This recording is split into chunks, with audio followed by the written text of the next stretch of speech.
Let's talk about discipline, the foundation of everything worth building. It's easy to misunderstand discipline. Some think it's punishment, others see it as restriction, a kind of self-denial that makes life harder. But the truth is, discipline is not a punishment, it's the price of freedom.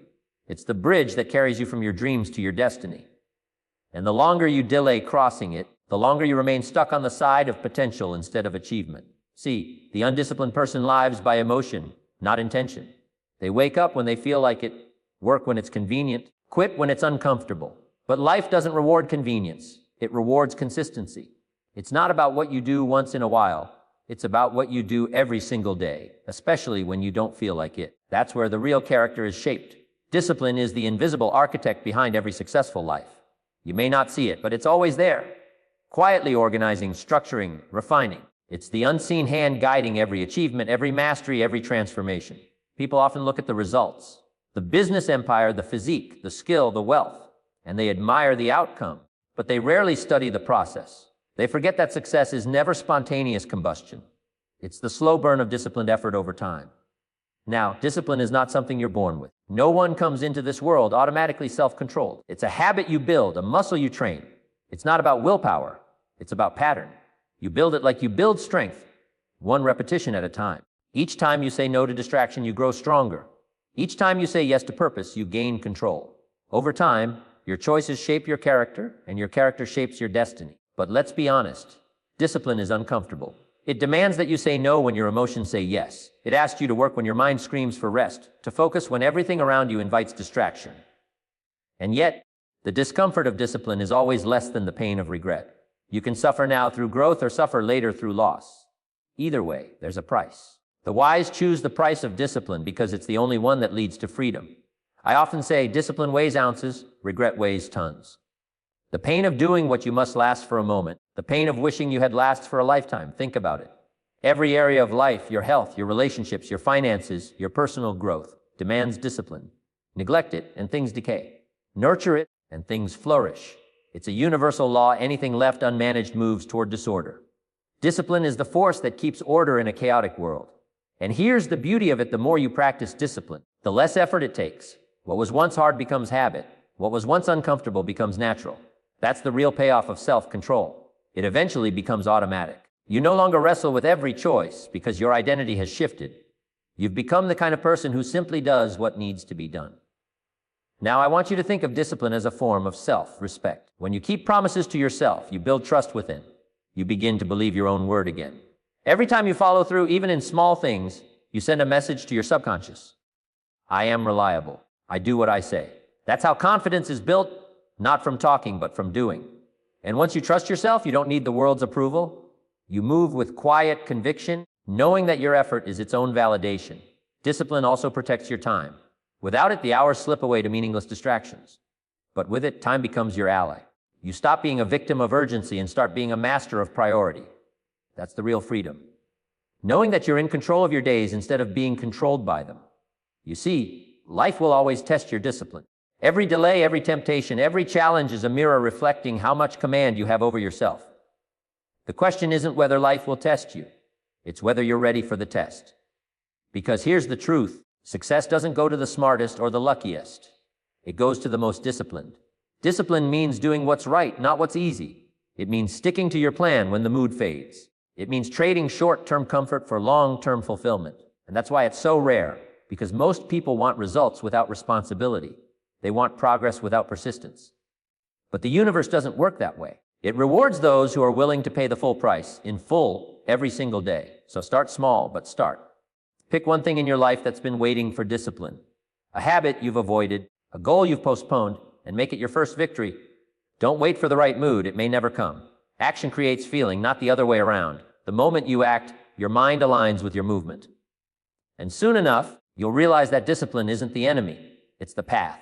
Because the truth is simple, discipline is not about restriction, it's about expansion. When you master yourself, you master your world. When you control your actions, you free your potential. Discipline gives you back your power. The power to decide, to act, to create the life you were meant to live. In the end, every great life stands on the same foundation. The bridge between intention and achievement, desire and destiny, is built with one material: discipline. And if you can master that, my friend, you can master anything. There's a reason why so many people start strong and fade fast. It's not because they lack ambition or intelligence. It's because they never took the time to define their why. Purpose is the fire behind discipline. It's what keeps you moving when motivation runs out, when the path gets steep, and when no one is watching. Without it, discipline becomes drudgery, a routine without reward. But with purpose, every act of effort feels like a step towards something meaningful. When you understand why you're doing something, the struggle becomes bearable. You can tolerate discomfort when it's tied to destiny. A person who's driven by purpose doesn't complain about the cost. They count the progress. The difference between the disciplined and the distracted isn't in the amount of energy they have, it's in where they direct it. Clear? Why? Focuses your willpower, sharpens your priorities, and protects you from the noise of distraction. Most people never stop to ask themselves the deeper questions. Why am I doing this? What do I truly want? Who do I want to become? They chase goals handed to them by others, society, parents, friends, without realizing that borrowed goals lead to borrowed motivation. You can't stay disciplined chasing someone else's dream. Your why must belong to you. It has to come from that quiet place inside where your values live, because only then will you find the endurance to stay the course. When your purpose is vague, your actions are inconsistent. You'll start projects and abandon them. You'll set goals and never finish them. Why? Because without a compelling reason, the human mind looks for escape. It wants comfort over challenge. That's why discipline collapses so easily when the purpose isn't clear enough. But once you define what matters most, your discipline becomes automatic. You don't need to be pushed. You're pulled by a vision stronger than your excuses. Purpose simplifies your life. It filters out what doesn't belong. You begin to say no, not out of fear, but out of focus. You stop trying to please everyone because you're anchored to a mission that's bigger than approval. Every decision becomes easier because you're no longer scattered between options that don't serve you. You move with direction, not distraction. Now, purpose isn't just a statement you write down. It's something you live and breathe every day. It's waking up and knowing that your actions have weight. It's doing what's necessary, even when it's invisible, even when no one applauds. That kind of purpose can't be faked. It's not for show, it's for strength. And when you carry that kind of conviction, the world begins to move differently around you. People sense it. They trust it. Because true purpose doesn't shout, it radiates. Here's something important: discipline without purpose is like driving without a destination. You might be moving fast, but you're not going anywhere meaningful. You'll end up exhausted, not fulfilled. Purpose gives your effort direction. It tells you when to push and when to pause. It tells you what's worth fighting for and what's better left behind. It's the internal compass that keeps you from wasting energy on distractions disguised as opportunities. I often remind people your why doesn't have to be grand. It just has to be genuine. It could be your family, your freedom, your faith, your future. It could be the desire to grow, to give, or to leave a legacy. What matters is that it's real to you. Because when life tests your discipline, and it will, that reason becomes your anchor. It holds you steady when the winds of doubt and delay blow strong. And you will need that anchor. There will be days when everything in you wants to quit. When progress feels slow, when the results don't show, when no one believes in what you're doing. In those moments, it's not talent that saves you, it's purpose. It whispers, keep going. This matters. And suddenly, fatigue turns into fuel, and pain turns into proof that you're still in the fight. Purpose also redefines pleasure and pain. When you're driven by meaning, pain becomes part of the process, not the end of it. You stop avoiding difficulty because you know growth hides inside it. And pleasure, it becomes deeper, more satisfying, because it's tied to progress, not escape. That's the secret of disciplined people. They've learned to link their pleasure to progress. Every small step forward gives them joy because it brings them closer to their vision. But here's the challenge. You can't fake your why. You have to spend time with yourself to find it. You have to get honest about what moves you, what hurts you, what you would fight for even if no one noticed. That's not a quick process. It's a journey inward. Once you find it, though, everything else aligns. Your time, your habits, your relationships, they all start orbiting around your purpose. Life becomes cohesive instead of chaotic. And that's when discipline stops being a burden and starts being a blessing. You no longer see it as something you have to do. It becomes something you get to do. Because every disciplined act now feeds something bigger than you. It's not just about working hard. It's about working with meaning. So if you ever find your motivation fading, don't look for new tactics. Look for your reason. Reconnect with your purpose. Because when the why is strong enough, the how takes care of itself.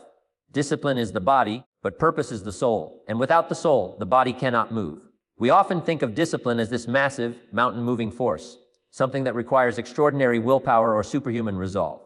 But in reality, The true power of discipline lies not in grand gestures, but in quiet consistency.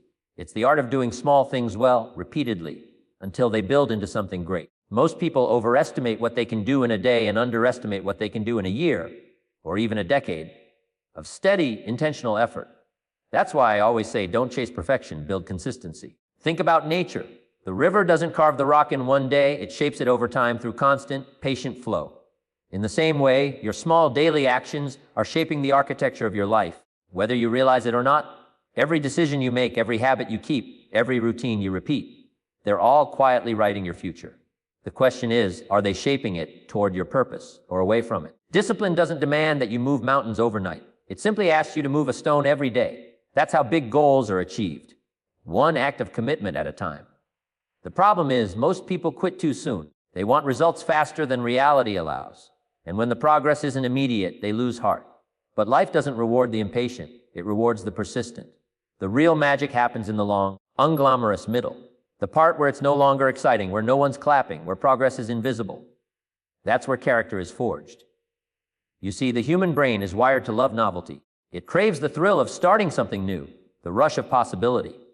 But discipline isn't about excitement, it's about endurance. It's about staying loyal to what you said you'd do long after the mood in which you said it has faded.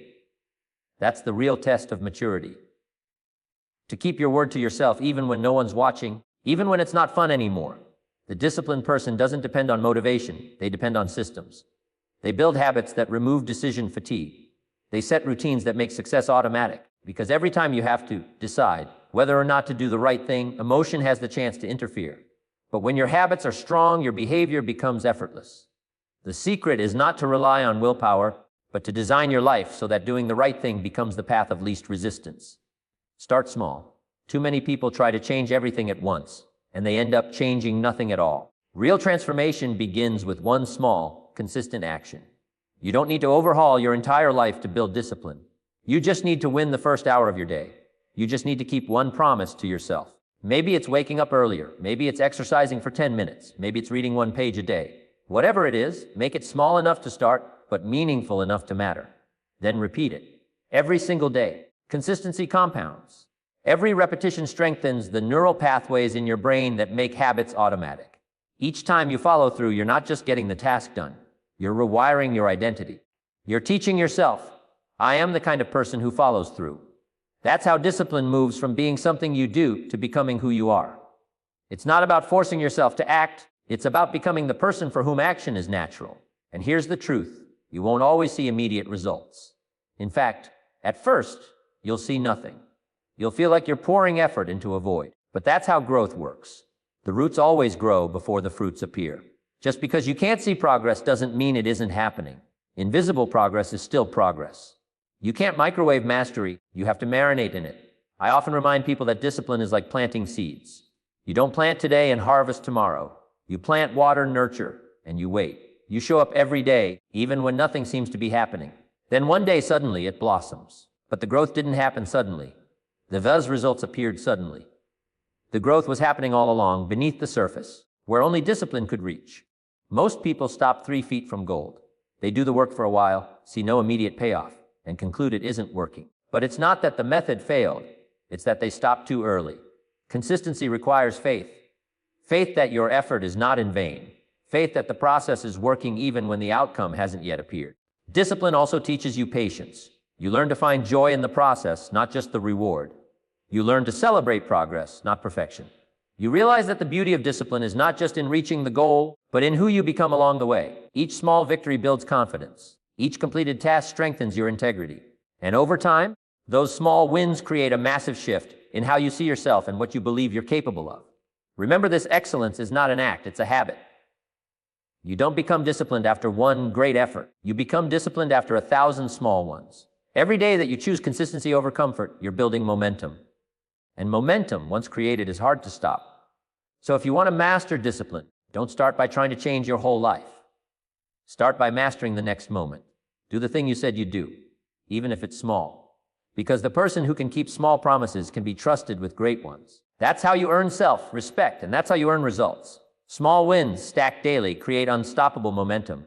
And that, my friend, is the quiet power of true discipline. Most people think self-discipline is purely a matter of willpower, a mental battle fought entirely within, but that's only half the truth. The other half lies outside you, in the world you build around yourself. Your environment, the people, places, and patterns that fill your daily life, plays a far greater role in shaping your discipline than most realize.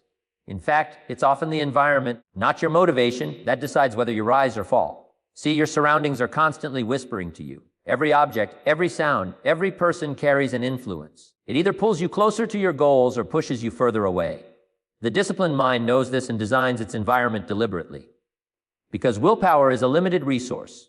It's like a battery. The more decisions you have to make, the faster it drains. But a well-designed environment recharges your discipline by reducing friction, temptation, and distraction. If you want to eat better, don't just try to resist junk food. Remove it from your home. If you want to read more, keep a book beside your bed instead of your phone.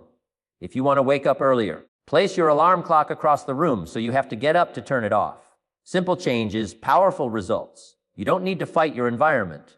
You can make it fight for you. The undisciplined person lives reactively, responding to the environment rather than shaping it. They surround themselves with noise, chaos, and endless temptations, then wonder why their focus falters. But the disciplined person acts like a sculptor, shaping their surroundings to reflect their goals. Because the truth is, you can't out-discipline a toxic environment. If you keep walking through the mud, eventually you're going to get dirty. Your environment is more than physical space. It's psychological space too. The conversations you allow, the media you consume, the company you keep, all of these feed your mindset. If you constantly surround yourself with negativity, you begin to internalize it. If you spend your time with dreamers, builders, and thinkers, your standards rise automatically. Energy is contagious. You can't spend every day with people who've settled for mediocrity and expect to stay motivated for mastery.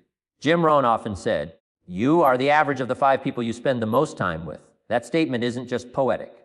It's profoundly practical. Look around you. The people in your daily life are either adding fuel to your fire or pouring water on it. They either remind you of your purpose or distract you from it. And if your environment is filled with people who don't believe in growth, don't value discipline, don't respect time, sooner or later, you'll begin to mirror them. So, ask yourself, who am I listening to every day? Whose standards am I adopting without even realizing it? Because one of the greatest acts of discipline is learning to protect your mental space. It's having the courage to say no, not just to bad habits, but to bad influences. Sometimes discipline means walking away. Let's go even deeper. Environment isn't only external, it's internal. The state of your workspace, your home, your schedule, all of that is a reflection of the orders or disorder inside your mind. Chaos breeds procrastination. When everything around you is cluttered, your thoughts get tangled. But when you create order in your environment, your mind naturally follows. Clean space, clear thoughts. It's not just about aesthetics. It's about energy. If you want to increase your self-discipline, start by auditing your surroundings. Identify the friction points, the triggers that make it easier to drift off course. Do you get distracted every time your phone buzzes? Turn off notifications. Do you find yourself wasting hours on social media? Remove the apps during work hours. Do you spend time with people who complain more than they create? Spend less time with them. Every distraction removed is energy regained. Creating a supportive environment is an act of foresight. It's about setting yourself up for success before the moment of weakness arrives. Because in moments of stress or fatigue, we don't rise to the level of our intentions. We fall to the level of our preparation. The disciplined person understands this. They prepare environments that make the right choice automatic. But remember, discipline isn't isolation. It's not about cutting yourself off from the world. It's about curating it. You can still enjoy leisure, friends, and entertainment, but they must align with your higher goals, not compete with them. You don't need to eliminate joy, you just need to eliminate noise. And once you take control of your environment, something powerful happens. You stop feeling like discipline is a daily battle. It becomes natural, even effortless. You no longer have to resist temptation because temptation rarely enters your space. Your focus sharpens, your energy stabilizes, and your consistency strengthens. You begin to operate in flow, not friction. You see, self-discipline is not just about what you do. It's about where you do it, who you do it with, and what surrounds you as you do it. Every successful person you admire has mastered this. They understand that their environment is either their greatest ally or their greatest enemy. So take control. Rearrange your space. Refine your circle. Reduce your distractions. Build an environment that reflects the best version of yourself. Not the current version, but the one you're becoming.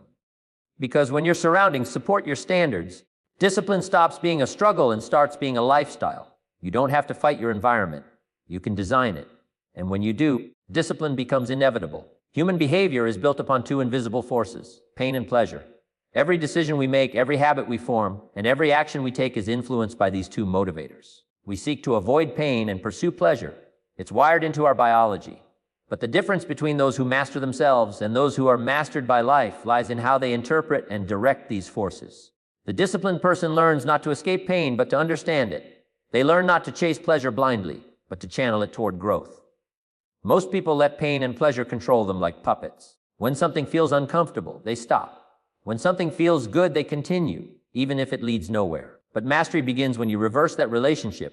You take back the strings. You stop running from pain and start asking what it's trying to teach you. You stop chasing every moment of pleasure and start choosing the kind of pleasure that compounds into peace. Think about it. Every meaningful goal, building a business, getting in shape, developing a skill, requires you to endure discomfort. There's the pain of early mornings, the pain of repetition, the pain of delayed gratification. But behind that pain lies the pleasure of achievement, confidence, and pride. On the other hand, every easy shortcut, the extra sleep, the skipped workout, the impulsive purchase, offers immediate pleasure, but hidden behind it is the pain of regret. The undisciplined person chooses the pleasure of the moment. The disciplined one chooses the pleasure of meaning. The great secret of discipline is learning to recode what pain and pleasure mean to you. If you associate pain with effort and effort with progress, then pain stops being your enemy. It becomes your compass. You start to realize that discomfort is not punishment. It's proof that you're moving forward. Growth never feels good in real time. It feels awkward, uncertain, and tiring. But so does strength training, and yet no one argues with the results. People often ask me, Jim, how do I get myself to follow through? And I always say, you don't need to force yourself. You need to retrain yourself. You need to link massive pain to procrastination and massive pleasure to progress. If your mind associates missing your goals with deep regret and keeping your word with deep pride, it will automatically drive you toward the right actions. That's not willpower, that's intelligent conditioning. Pain is a powerful teacher, but most people never learn from it because they avoid it too quickly. They numb it with distraction. They run to their phones, their entertainment, their comfort zones. But the disciplined individual sits with pain long enough to extract the lesson. They ask, what is this trying to show me? Because every pain, when examined with awareness, reveals a truth. Maybe it's teaching you that you've neglected something important. Maybe it's reminding you of a promise you've broken to yourself. Maybe it's showing you where your limits truly are. Pain, when embraced consciously, becomes your mentor. And pleasure, real pleasure, isn't found in indulgence. It's found in integrity. It's the deep satisfaction of doing what you said you would do. It's that quiet moment at the end of the day when you can look yourself in the mirror and know you stayed true to your principles. That's the kind of pleasure that builds a soul, not just a sensation. The pleasure of progress is far more fulfilling than the pleasure of escape. When you understand the psychology of pain and pleasure, discipline stops being a struggle and becomes a skill. You start to see discomfort as data. You realize that if something scares you, it's probably something you need to do. If something feels too easy, it's probably something that won't help you grow. You start to use your emotions as indicators, not dictators. Let's be clear. Discipline doesn't mean living without joy. It means choosing joy that lasts longer than a moment. It's not about suppressing pleasure, it's about elevating it. You trade shallow comfort for deep fulfillment. You stop asking, what feels good right now? And start asking, what will feel good after I've done the right thing? That one question can change your entire life. In every pursuit, you will reach a moment when the pain of the process feels heavier than the promise of the reward. That's where most people quit. But the disciplined mind sees it differently. They know that pain is the toll booth on the highway to greatness. You have to pay before you pass. And once you do, you realize the price was small compared to the reward. Pleasure and pain are like fire. They can either cook your meal or burn your house down. The key is learning how to direct the flame. If you let emotions control you, you'll live on the surface of life, bouncing between highs and lows, never finding peace. But if you learn to control them, you'll find a steady rhythm of purpose, resilience, and satisfaction. You can even use these forces to rewire your habits. The next time you finish a difficult task, reward yourself with something meaningful. Acknowledge the effort, savor the win. Teach your brain that effort equals reward. Likewise, when you slip, don't numb the pain, reflect on it. Let it remind you why discipline matters. Over time, this simple feedback loop reshapes your behavior from the inside out. The most powerful people in the world, mentally, emotionally, financially, aren't the ones who feel no pain or resist all pleasure. They're the ones who've trained their minds to interpret those feelings differently. They've learned to endure short-term pain for long-term pleasure, and to reject short-term pleasure that leads to long-term pain. That's wisdom. That's mastery. So if you want to build unshakable discipline, start by becoming aware of your own emotional wiring. Don't run from discomfort, decode it. Don't chase every pleasure, evaluate it. Use both as tools, because life will always give you both pain and pleasure. It's up to you to decide what each one means. The secret isn't to avoid pain or pleasure. It's to make them serve your purpose instead of letting them steal it. One of the great myths about self-discipline is that it's a solo journey, that you have to do it all alone, powered only by your own will and determination. But the truth is, even the most self-disciplined people in the world don't rely on isolation, they rely on accountability. Accountability is the hidden engine of consistency. It's the quiet force that keeps your promises alive when motivation fades, the mirror that reflects your progress when your perspective gets clouded, and the reminder that your goals don't just matter to you. They matter in the world you've declared them to. Think of it this way: the mind is clever, and it knows how to negotiate with itself. It knows how to justify delay, disguise excuses, and rename procrastination as self-care. Left unchecked, it can talk you out of anything hard. But accountability eliminates the space for negotiation. When someone else knows your commitments, when your progress is visible beyond your own mind, you think differently. You move differently. You act with more intention because you know that your word is on the line. Now, accountability isn't about guilt. It's about growth. It's not about punishment. It's about partnership. The purpose of accountability isn't to shame you for your shortcomings, but to sharpen your consistency. It's a way of saying, I believe in my goals enough to make them public. I trust myself enough to let others hold me to them. That's not weakness. That's maturity. Because discipline isn't about pretending to be perfect. It's about staying responsible even when you're not. Some people say, I don't need anyone to hold me accountable. I can do it myself. That sounds noble, but it's rarely sustainable. The truth is, even the strongest among us lose clarity sometimes.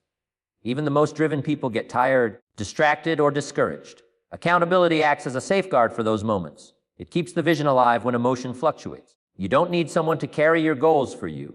You just need someone who will remind you of them when you forget. There are different forms of accountability. Sometimes it's a mentor, someone whose wisdom and experience demand your best effort. Sometimes it's a partner or friend who's walking a similar path, and you both agree to keep each other honest. Sometimes it's as simple as a journal, a system, or a habit tracker, something that measures what you actually do instead of what you intend to do. Because what gets measured gets managed. I often tell people, you can't manage what you don't monitor.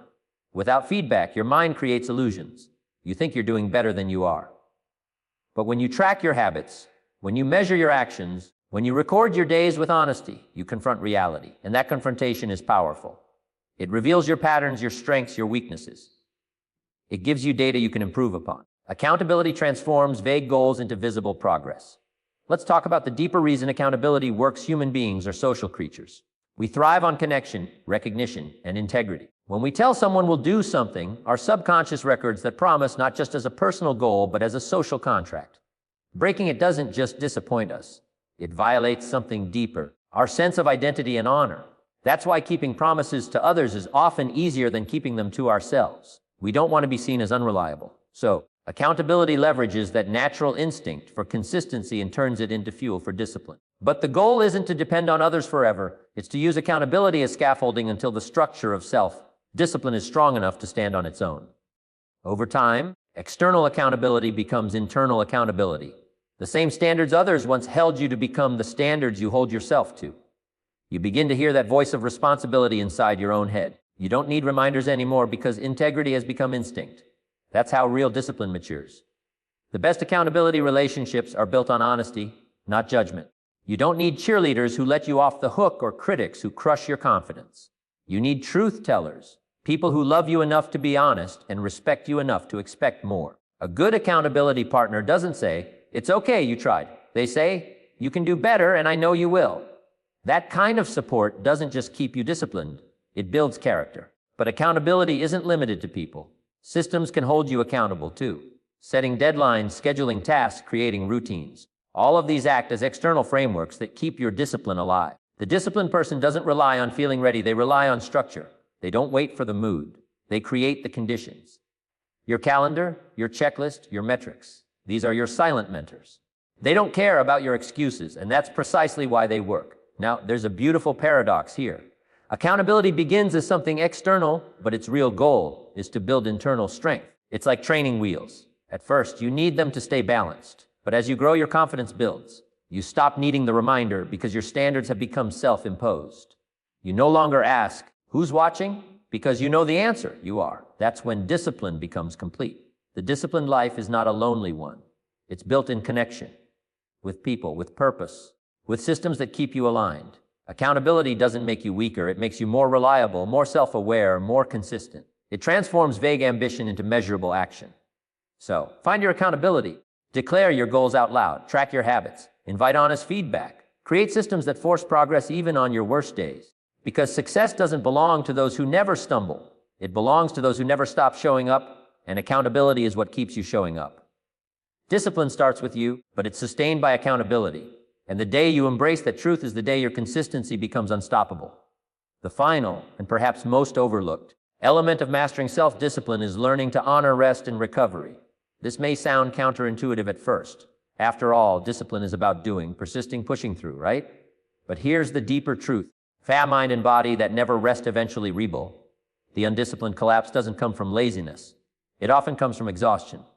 True discipline isn't about running endlessly. It's about knowing when to recharge so you can keep running at all. You see, most people think of discipline as constant intensity.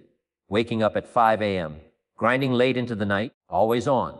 But that version of discipline is incomplete. It's not sustainable. Even the most powerful machines need downtime, and the human spirit is no different. The key is not just how hard you can push, but how skillfully you can sustain. That's where rest becomes a discipline of its own, a choice to protect your long-term consistency over short-term momentum. There's a certain irony here. People who lack discipline often rest too much, while people who are highly disciplined often rest too little. The former confuse comfort with recovery, while the latter confuse fatigue with failure. But both misunderstand the real function of rest. It's not indulgence, it's investment. When you rest consciously, you're not quitting, you're recalibrating. You're returning to your mission with renewed clarity, energy, and focus. Think of an athlete. No serious athlete trains every minute of every day. They train hard, then they recover deliberately. Because they know that growth doesn't happen during the workout. It happens in the recovery. The body rebuilds, the mind resets, the muscles adapt. In the same way, your goals, your creativity, your emotional resilience, they all need cycles of exertion and renewal. Without rest, you may still move forward, but your progress becomes brittle, fragile, and unsustainable. Now, let's take this idea a step further. Rest is not just about sleep or leisure. It's about stillness. It's about learning how to pause the noise, the notifications, the endless scrolling, and the self-imposed pressure to always be productive. Because productivity without reflection quickly becomes emptiness. You can accomplish a lot and still feel lost if you never stop to ask, why am I doing all this? Rest allows you to reconnect with that why. It restores perspective. Jim Rohn often said, don't just get through the day, get from the day. That means taking time to reflect, to extract the lesson from the experience. And reflection requires space. If you fill every waking hour with activity, you have no room for awareness. The disciplined person knows how to balance output with introspection. They schedule moments of silence as deliberately as they schedule their work. Rest also means setting boundaries with people, with technology, and with yourself. There will always be one more task, one more message, one more thing to check. The modern world doesn't grant you rest. You have to claim it. You have to draw the line and say, this hour belongs to renewal. Because if you don't, the world will fill every empty moment for you. Discipline, then, isn't just about control over your effort. It's about control over your attention. And here's the beautiful paradox: when you learn to rest intentionally, you actually become more productive. You work better, think clearer, and act faster because your energy isn't divided between fatigue and focus. You stop mistaking burnout for progress. The quality of your discipline improves because your mind and body finally have space to operate at their best.